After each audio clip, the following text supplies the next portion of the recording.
Добър ден, пак съм от Исландия. Значи, тук разглеждам един музей. Направих едно видео, тук е един такова репродукция на викингски кораб от едно време и много други неща за викингите. Историята как са дошли тук. Ето, едни от първите откриватели на Исландия. Откривателя, защото тя е била безлюдна Исландия. Не са живели хора тук. Не е колонизирана, а просто е заселена. Да бъдем точни, защото колонизация се нарича, когато има други хора, които и тук се намесват чужди завоевателите, да се каже, но тук не са живели хора на територията на Исландия, така че тя е заселена, не колонизирана. Някои хора грешат, като казват, че тя е колонизирана. Не е колонизирана, тя е заселена от скандинавци и така да ги наречем викинги. И така. Това, което ми направи голямо впечатление, е, че тук има стара карта, много стара. Смисъл, картата е нова, но информацията е много стара за картата. Значи, и какво виждаме тук? Значи, ето ги тук нашите земи.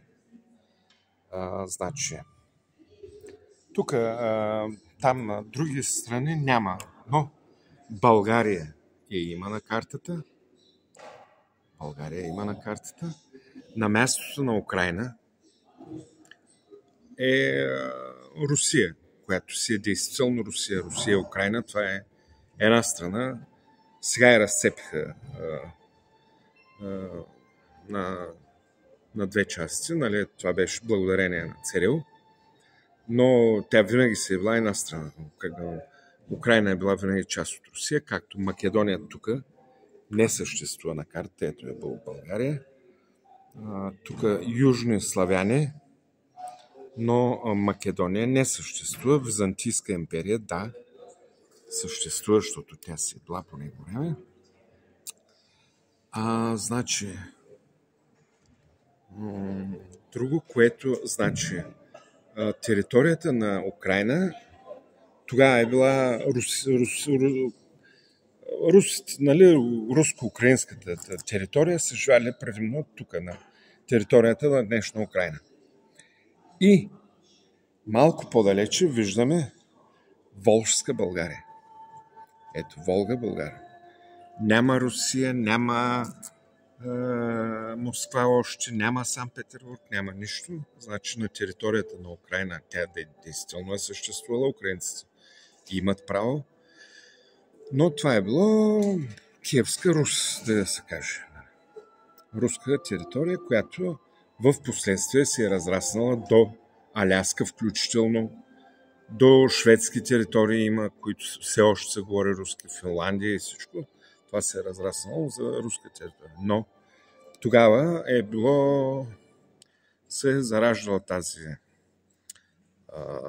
така да наречем в последствие империя на територията на сегашна Украйна. Така че прави са украинците, но не се е казвало Украйна, се е казвало руска територия. Сега, в последствие там вече се създава Киев там и другите се нарича Украйна, защото остава в края на тази империя, която се разраства много, много, много. И ето Волжска България съществува като много голяма територия тук е дават. Също Кавказ също е дава тук като по друг начин го изписва.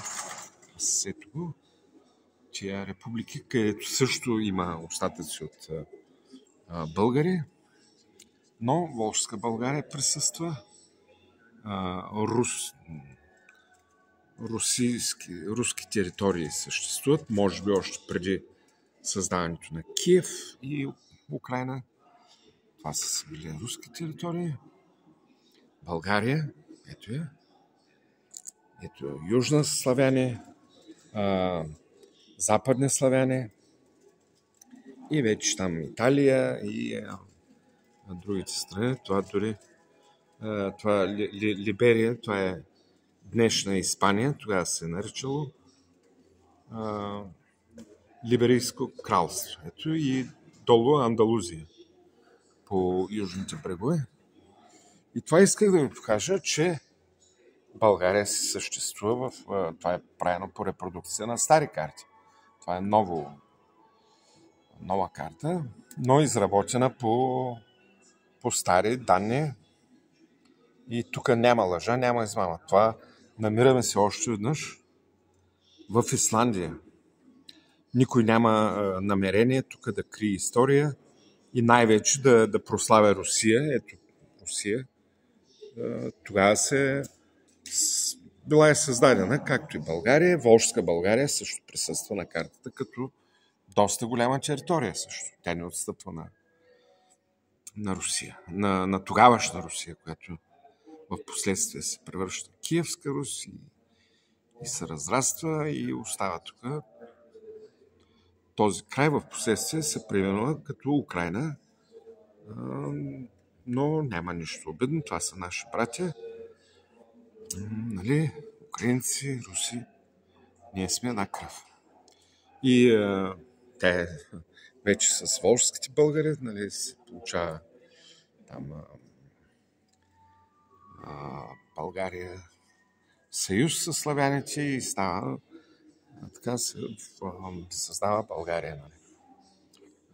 Нямам време да разказвам цялата история, но ето ги тия факти от тяхната история, която е много достоверна, отговаря на 100% истина, репродукция от стари карти, информацията е извлечена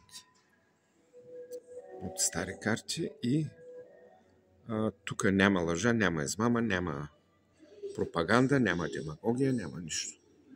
Истината е една. Благодаря ви, приятели, за вниманието и до нови срещи.